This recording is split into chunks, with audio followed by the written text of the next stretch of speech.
dalam hal ini juga, kami ini adalah surat permohonan perlindungan hukum. Jadi bukan hanya pihak Mabes Polri yang kami surati, melainkan ada Komisi 3 nantinya DPR RI yang kami surati, Menko Polhukam, Kompolnas, maupun Komnas HAM. Jadi begitu. Ini pertama karena kami ingin gerak cepat juga. Kami tidak mau juga menutupi mengenai penggelapan pajak tersebut.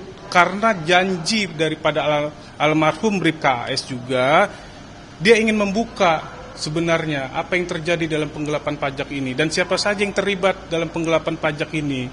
Demikian.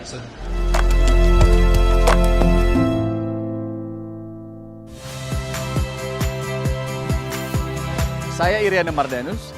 Saksikan program-program Kompas TV melalui siaran digital, pay TV, atau media streaming lainnya. Kompas TV, independen, terpercaya.